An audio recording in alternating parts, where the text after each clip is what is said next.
Hello, everybody, and welcome to Music Industry Insights Worldwide. And today I've got the amazing John with us. Hi, John, how are you? Great. How are you doing? I'm really well, thank you. And thank you so much for coming along today to share your views, your story, and a little bit more about what you're doing as well. So I really appreciate your time. Thank you very much. It is an honor to be here. Do you want to tell the listeners a little bit about yourself, what you do, and where you're from? Yeah, so I am the president and CEO of NAMM, the National Association of Music Merchants, Yeah. and our association represents anyone who makes, manufactures, sells, distributes, and uses a musical product worldwide. We are Fantastic. the global trade association for all music products. We hold the NAMM show, which is the world's largest music products trade show in Anaheim, California, every January. We host events throughout the year, including NAMM Next, which is a new future forward event about professional development for our industry. We hold an event in Washington, D.C. as a fly-in for advocacy training for delegates to make connections to members of Congress. We hold a Women in NAMM Leadership Summit Brilliant. every year. We provide member services for companies around the world to help their businesses strengthen around workforce development, business compliance, and music advocacy. And we also have, we're a nonprofit. So we, as a membership association, have a NAMM Foundation, which I also sit as president of. And everything we do is put back into the NAMM Foundation, which grants and provides programming to strengthen the music industry by providing funding for programs that creates more music makers worldwide. Wow. So it is a lot. It was an amazing team. Um, and as far as me, I am a band kid. I'm a kid whose life was changed by music, and I'm feel like one of the luckiest people in the world to get to do what I do. I can imagine. It In the sounds middle of that. Sounds absolutely amazing. So, do you want to tell us a little bit about how did you get into the role and how long have you actively been doing music for? I've been in this role for about 18 months. So I Yeah. started May 1st of 2023. Again, we're a 124-year-old association, 123, trying to age us too soon. And I'm honestly the fourth CEO since World War II. And Wow. there's a lot of longevity, there's a lot of history in supporting music products in the music industry. We can, obviously see the history of everything that's affected music making worldwide, from the Beatles on TV, literally changing what the music store looked like overnight, Yes. all the way through, obviously the internet, but even back to the talking machine and record players. And then the effect that had even during depression. So an incredible history of association. I got into this, I was working in the industry. I started as a music teacher, first and foremost, Yeah. all about education. I was a professional trumpet player, was teaching music, and then I got into the music industry through education technology, worked for a couple companies in the industry, and I've had just I think like a teacher. Right. I think like a musician. As a musician, you learn that every day you got to work as hard as possible to keep up. You got to practice, assess, perform, assess, practice, assess, perform, empower those around you. Always take the teachable moment, things you learn like that. And then through business, I've just had the opportunity in the industry to work in so many different areas, from a little bit of retail when I was in college, all the way through product development, marketing, software, sales, business development, executive leadership. So I can empathize with our member companies because I've done a lot of those roles. I totally understand. So you're kind of right at the forefront of cutting edge and change in the music industry, and you're always trying to put that out there and make sure that you're keeping up. Is that correct? That's correct. Yeah. Print that. Make that a quote. Brilliant. I've got that right. So also when I'm thinking about it as well, like you've had all these different roles. So that's kind of helped you understand how different parts of the industry operate and kind of is that helped you in your role now and how to kind of keep ahead of everything? Absolutely, because I mean, we are, and it's a different role now because we are an association that represents member companies. So I've worked in member companies, and I have to shift my thinking a little bit because our job now as NAMM, as an association, as the trade show that unites a global industry, is our customer are the companies who are out there creating the music makers, and our job is to make them together better. So I can empathize with what our companies are working on, And that helps us understand how we can approach and support the companies. But also I recognize that every day, and I won't use company names, but company A is working to sell their product and company B is working to sell their product. And they're sitting around saying, how do I innovate? How do I be cutting edge? How do I reach more customers? How do I expand market share? How do I grow my market in whatever category, whether it's guitars, drums, pianos, school band instruments, orchestral instruments, DJ gear, whatever it may be. And all of our companies are in that world.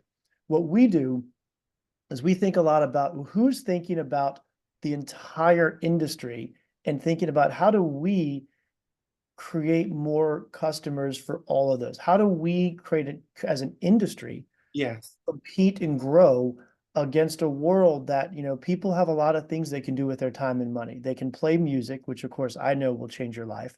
They can play video games. They can play golf. They can drive nicer cars. They can wear nicer clothes. They can go on vacations. Yeah. So how do we make sure that everyone in the world feels empowered to play music, understands that they can be a music maker, and is motivated every day to go out there and keep producing, creating, playing music? So basically, without you guys, the music industry would not exist. It wouldn't keep up. Yeah, I think that's a fair thing to say. I think that the music industry will always need an association. If we were not their association, they would come together and say, we need someone thinking about us. Because every day they think about themselves, we think about them collectively. So I think it's we exist because the industry exists, and the industry exists because we exist. And that's I don't take that lightly. And what was your love for music that brought you into the music industry in the first place? Is it something you've always done as a passion? Yeah, I can't remember a time that I wasn't like tinkering with music. Yeah. It was just always, whether it's like, you know, your grandma's piano that's sitting in the house that your mom like covets. It's always out of tune, but like you just want to play and make sound. Or we always had guitars laying around the house. And so just playing. And then when I got, you know, in school, they're like, oh, what do you want to do as your elective? And I never had a question. I'm like, band, I want to play an instrument. I don't know what I want to play. Actually, I started playing trombone. I got smart really quickly, but yeah, I just wanted to play music. I don't know why. I was always drawn to it. When it came out for college, what do you want to major in college? I never had a choice. It was like, I'm going to do music. I love that. I love that, John. Thank you for sharing as well. I just want to ask you as well, obviously with NAMM, how do you actually, you know, as an association, what is the main things at the moment that you're looking at and you're trying to keep ahead of the curve? What is it at the moment? The next generation. Okay. There's a, you know, we're in a couple ways, the next generation of leaders in our industry, Yes. succession planning through companies, you know, making sure that as companies, whether they're privately owned or family owned or equity owned or public, just, you know, ensuring that we're making sure we provide education and resources for every employee of Okay. our company. Because a NAMM member, we have member companies, but every employee of a member company is a NAMM member. And so we really think about the workforce at large. That's really important. That's And brilliant. I think all industries are seeing a generational shift right now, and thinking about what does the next generation need to be successful as a leader, Yes. and what does the next generation of consumer and music maker expect from their experience, Yeah. from learning to play music, buying a musical product, getting support on making music. Because we are an education industry. You buy a piece of software and a little piece of gear and you want to produce music at home, and that's a hobby, and that's a piece of your life. Yeah. Well, obviously you might need support if the thing breaks, but you need support on how do I make this sound, and what plugin should I buy, and what else do I need? And there's an expectation of consumers today that they can have that right now. Yeah. And we do a lot of work we just commissioned like a study with Forrester Research for our companies on consumer experience and like how to use AI to generate that experience.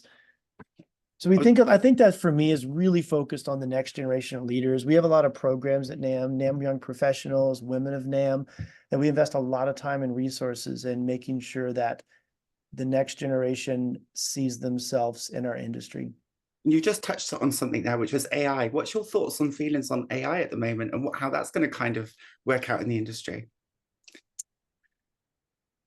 Well, I'll answer in two ways. The Okay. first is the way we approach AI, and from our association, is we think about how AI helps businesses be successful.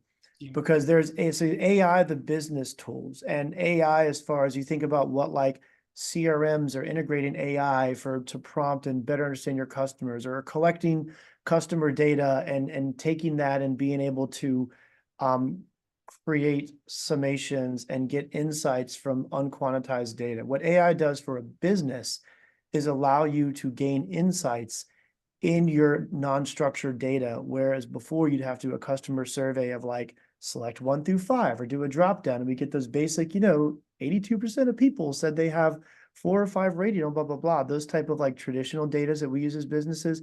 AI can scan every customer review of your product on the web and come back and give you insights. Yes. So in that world, and just AI efficiency, automating the automatable and letting the human be what humans can only do, which is creative and innovative. That's where we focus a lot right now. And that's where we want our businesses to help, because we want our businesses to be able to compete with all the other forces competing for the same customer. Fantastic. And that's really exciting for an industry, because again, I'm a technology person. When technology can automate the automatable and allow humans to be able to be more creative and not repetitive, Yeah. that's where we thrive. That's what the calculator did. That's what the internet did. That's what these tools do. Yes. Now, AI for, creative rights and taking away the rights of creators, we also are very, very adamant and work with several other partners on ethically trained generative AI models. And that's the really important thing, where we work on the National Music Council and other areas where we're very adamant that we support ethically trained generative AI models to not take away the voice or the rights or royalty of the creator. Yeah, 100%. I love that. Thank you as well. I really do appreciate that. And obviously, you've got so many different companies in your organization. Like, what is your kind of thoughts and feelings around equality, diversity, and inclusion within those companies? Yeah, as far as, each company's policy, I'm not really aware of how they handle it. I think about the industry at large, and we at NAMM have a unique perspective on that idea of like diversity, inclusion, equity, equality across, because we see it at the NAMM show. Yeah. And our trade show brings the whole industry together.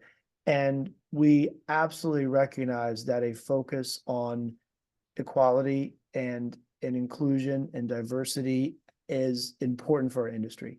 And you walk around the NAMM show, you look around, and the thing is do we see representation of the world?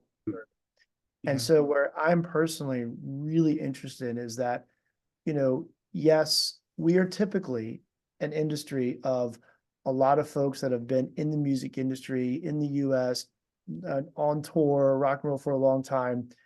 And we see this next generation coming up. And that's where we have an opportunity to really create equity and diversity. We're not going to go out and find any more like 60-year-old people that have been doing it for 40 years and say, I'm going to go, but the next generation, what we're actively doing, and you could scan the NAMM website, you'll never see a picture on a NAMM website or a NAMM email or a NAMM focused panel of only males and only white people. Brilliant. And because that's a commitment we make across all of our marketing materials, all of our pictures on our website, anything we show has diversity, because the first and foremost, the most important thing that I think organizations can do is make sure that anyone coming to you sees themselves in what you do. And that's going to make the next generation that wants to come into an industry see themselves in the industry. And I think that's the piece that we really can do the best right now. And that's where we're focused on. That sounds amazing, because I think that's really, really important to have that representation. I've often been the only one in the room that is obviously a trans woman or from a multiracial background. And sometimes that can be challenging, when you're trying to trailblaze and bring in other people. It's really nice for them to see someone like yourself, in the room, so you feel more comfortable and welcome. 100%, yeah. And kind of what's your, if I was going to ask you again, like, if you were thinking about the music and entertainment industry and how diverse we've got, what are your thoughts and feelings on the younger talent coming through that pipeline? What do you think the next challenges are going to be for them, and how they're going to be able to stay ahead of the game, or, try and keep up with everyone else that's already been in it for so many years? Yeah, I think the challenges of anyone coming up in industry, whether you're a songwriter or an artist, musician, or trying to, in our world, it's more about the people working in the products industry, is that the opportunities are to get in are, it's easier than ever to get in, as far as like the barrier to entry is lower, but that also means the breadth of competitiveness is incredible. Yeah. And I'll give you an example of the songwriting producer side and then our industry side. So you think about, like, if you want to get a song, you go pitch 20, 30 years ago, you got to get a record deal.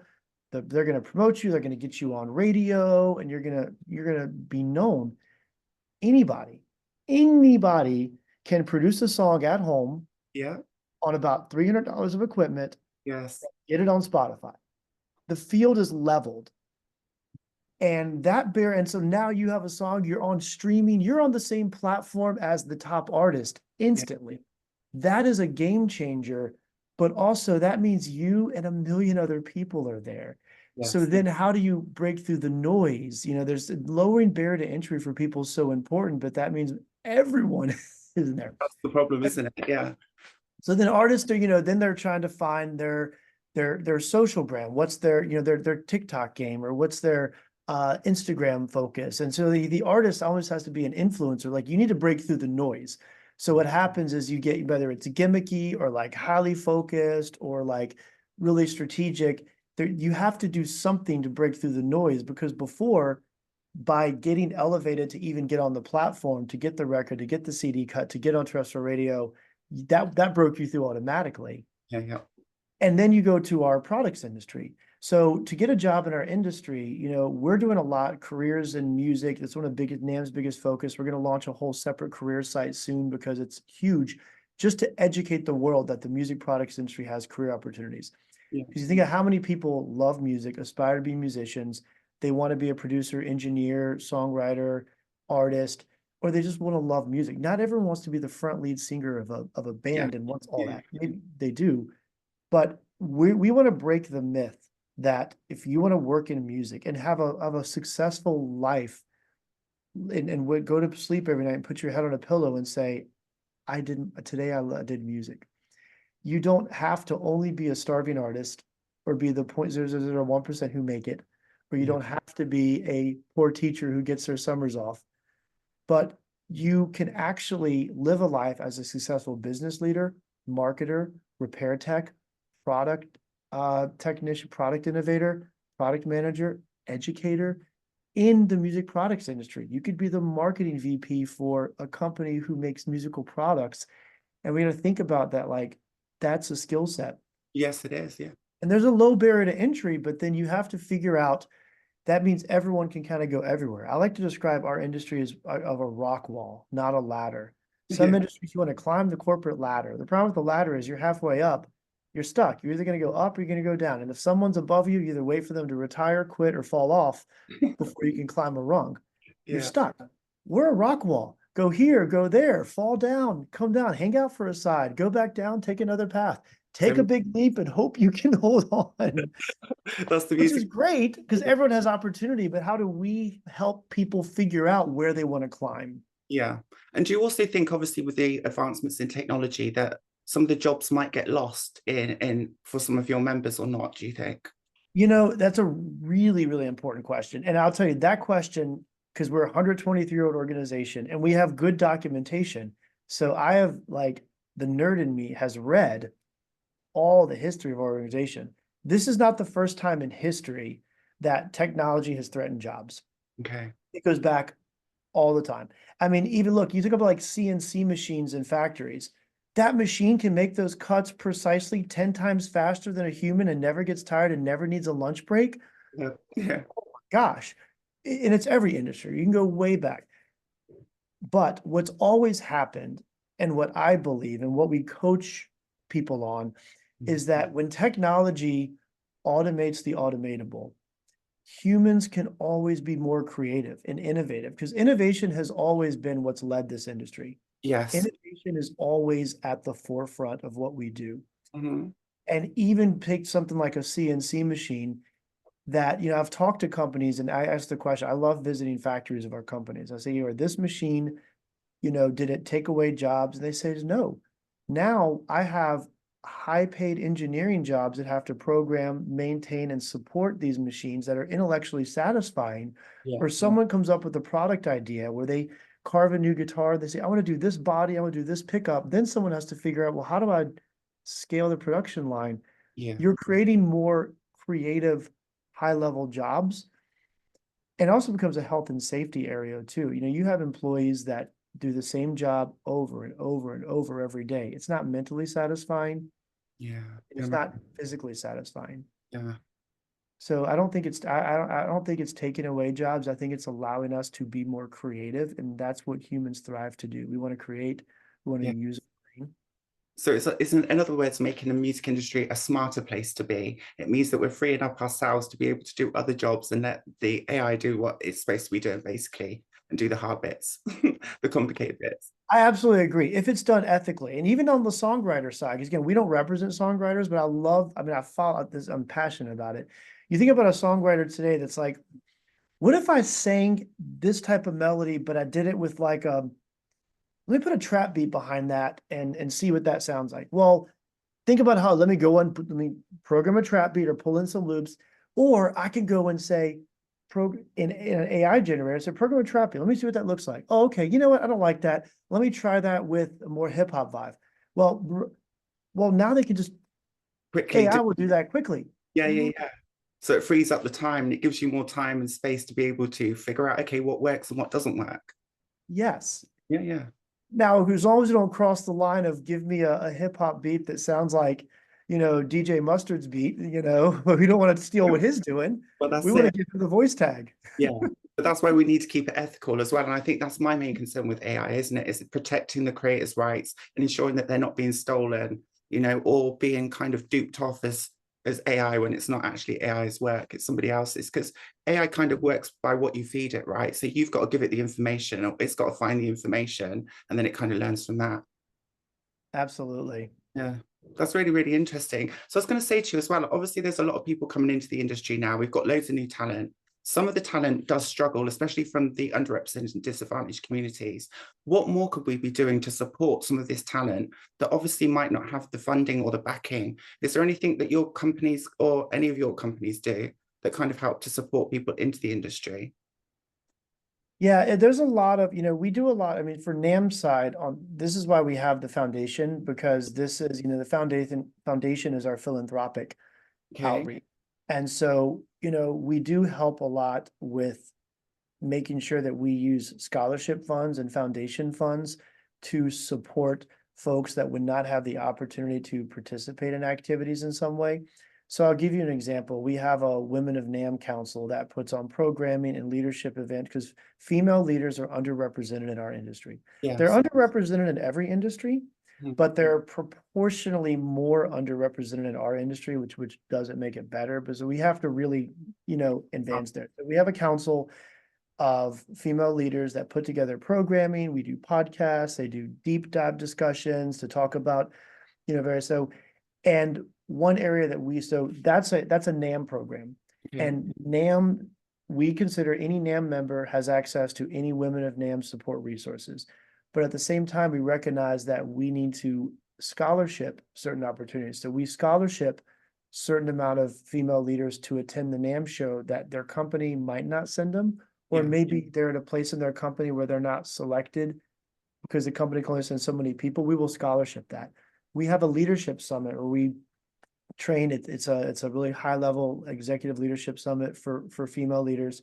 And we do that once a year, but everyone's scholarship. And so companies can certainly choose to, pay their female leaders way to it. But our guarantee is that if you're selected for this thing and your company is not willing to, or maybe doesn't have the budget to pay, you're guaranteed a scholarship no matter what. Right. So we do that.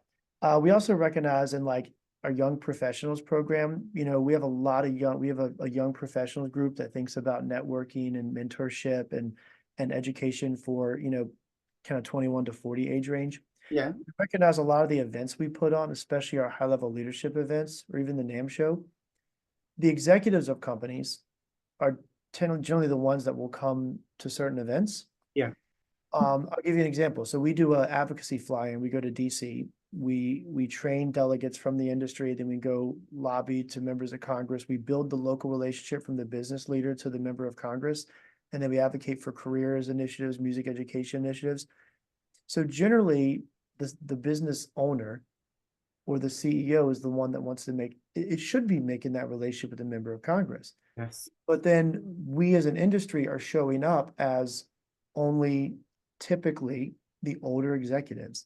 So how do we empower young people to be part of that? How do we get that generation in? Well, we recognize that we're going to have to go to companies and say, look, will you bring your up and coming leader? We'll scholarship their attendance. Nice. If you'll bring them, like I'll split it with you. You pay their flight, we'll pay their fees. Yeah. And I think that type of commitment ensures that because we do business education. So generally that means that the top executives are the one participating in our world. Yeah. But we meet our companies halfway. We encourage them to invest. That's really, really good, actually. So you're pushing for that drive and you're pushing for the change, and you're supporting other kind of companies as well along that way. So it's kind of like a teamwork effort.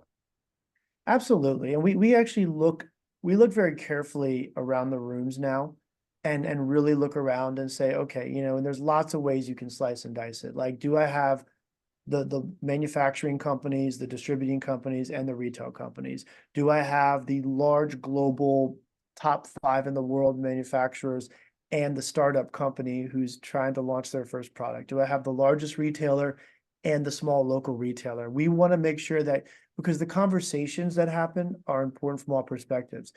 Do I have male and female? And do I have male and female representing folk in the room? Like, how do I, do I have a mix there? I don't want it to be, do I have people of color? Do I, we look through all these lenses, and we're always saying, like, the conversation, I truly believe this because I'm an educator. I saw it in schools. I saw it in schools very clearly. You have to have that diversity because you need all of those perspectives. The conversation, when you get people in a room, what we do is networking and education. Yeah. And that is, I think, wholly dependent on who is in the room. If you get all of one at like level of leader from the same type of business, from the same ethnic background, from the same socioeconomic background, from the same racial, then you're going to have a lot of the same ideas, and they're all going to feel really good. Yeah. And you're not going to diversity in every room is just, I don't think the ideas can flow unless you have that. I totally agree with you, actually. Diversity brings those diverse perspectives, I think, and that's really, really important. And it helps all of the companies to grow and to flourish, flourish, to help people to understand other people's views and viewpoints and how they kind of operate. I think that's extremely important. But the beautiful thing about our industry as a music industry is, look, if people are saying, what is, because I think a lot about as an industry compared to other industries, whether it's automotive or, pet food, you would pick an industry, right? There's thousands, but we are just passionate. At the end of the day, we are like, everyone is this industry because we're making music. Yeah. And you think about music, and I love this, but like, I realized a long time ago, like, what is music? They used to tell us when I taught music for a while, like, we create sounds that create human emotion. Yeah. Out of wood and metal and string, whatever you call it, whatever we make, technology, pixels, speakers, we're making sound that make people feel. Yes. We literally create emotion. And we're just emotionate, passionate people. You come to the NAMM show, oh my God, everyone's hugging and loving and this and that, and just, it's amazing. Fantastic. And that passion, you see it through the way our companies run their business. So you look at member companies, they have diversity policies. They're out there empowering, their scholarship in young people. They're bringing them in. Our companies do that because I think as an industry, we're passionate and caring first. And I think sometimes we're business people second and we're musicians first. Yeah. So and there's good and bad to that. I really like that, actually. Thanks, John. And what would you like to see improve in the next couple of years as well in the music industry? What things are you really focusing on and thinking, actually, we need to really work on these areas? What could we improve? If I can improve one thing at the highest level, is a real united front from everyone working in music to make sure that every end user that experiences music Yeah. knows that in that experience, I can do that. I will start doing that. And I can get joy in my life from doing that at any level, at any time I'd like to make music. And I'll just elaborate a little because, you think about, we make products, whether it's the sound system that fills a stadium, to the lights that light the stadium, Yeah. to the guitar that might be the first guitar an 8-year-old plays, Wow. to the Everything. cable that plugs in. Our companies make everything. So Yeah. anyone who experiences music, that comes to a concert, that listens to Spotify while they're working out, or music, anyone that hears music anywhere in the world is hearing that through our company's products. And there's also the stigmatism of music, like there is with maybe golf, or it's like, oh, do you play music? Well, I kind of, but I'm not that good. Don't make me play in public. Same with golfers, like, oh, my swing, my game. I just want to get rid of that. And if you go to a concert, and if you're one of those Swifties that's like, oh my God, I want you to go home and pick up a guitar and say, I can learn that song. And I don't have to be amazing. I don't have to play on stage. I can just sit in my room and play some notes and sing, and no one's judging me for what I sound like, and just be fulfilled. Like Yeah. like when you go run or exercise, you have these endorphins and you just leave happier. That's the most. Music does that for humans. So do that. Yes. Oh, thank you. And I was just going to say to you as well, we've got 5 more minutes left before we go. The time's gone really fast. If people want to connect with you, find out more, or they want to find out about maybe becoming a member, or looking at some of the stuff that you've got going on at the moment, how could people connect with you, John? So NAMM.org, NAMM.org, or NAMMfoundation.org. Okay. Lots of information on those sites about the NAMM show and all of our member services and what we work on. We'd love to connect with folks. And NAMM membership is about not only companies in the industry, but we also have an individual membership track now, which represents people working in the music products industry, but you may not be directly employed for a member company. But Right. if you're working on a tour, running rigging for a stage, or a lighting tech, or front of house, if you're a music educator, we made the decision a couple years ago that everyone who teaches musical products Right. should be able to be a member of NAMM. Yes. And we just want to represent you, and we want you to be part of what we do globally. And so go to NAMM.org, whether you're eligible to be a member or not. We'd love to have you know what we're doing, because we do our work for and with members, but our work is about growing the entire industry. That's fantastic. I will leave all of the links in the description below as well. So thank you so much for that. And is there any major wins or successes you'd like to share with us before you go? Wins or successes? Everything we do, I mean, we do every day. NAMM is incredibly busy on policy, global issues. We are always working, and a lot of our work is behind the scenes, because if we're doing it, no one else has to worry about it. If we're not doing it, everyone's worried about it. But having said that, everything culminates in January at the NAMM show, and that's when the whole industry comes together globally. And it's not only a chance to meet and set your business for the year, but it's a point for us to say, this is an industry, this is what we look like, this is what we're about. What is coming together for the NAMM show in 2025 is incredibly beautiful, because after 4 years of disruption and COVID and companies, and Yeah. we're united again. We have all of our companies there. We have more media, more influencers, more international attendees. It's going to be a true representation of where we are as an industry, probably for the first time since 2020. That's And nice. we're just incredibly excited that we're finally unified. Unified is the word. And with all the challenges of the past few years, and the economy and interest rates that affect people, investing in luxury and music, put all that aside, if we can come together and be unified as an industry, anything is possible. That's And really it's all coming together in January 25. Sounds super exciting, and keep on the amazing work. Well done for everything that you do. I know you have such a massive impact on the industry and for all your members as well. So thanks again for coming along, sharing your views, your story, and talking about the conferences and everything that you do. And I will leave all the dates as well there, and I'll leave your LinkedIn profile and everything else in the description. So yeah, thank you so much. Amazing. Thank you. Good luck for your show coming up in January. Good luck for that. I hope it's Thanks. fantastic. Thank you.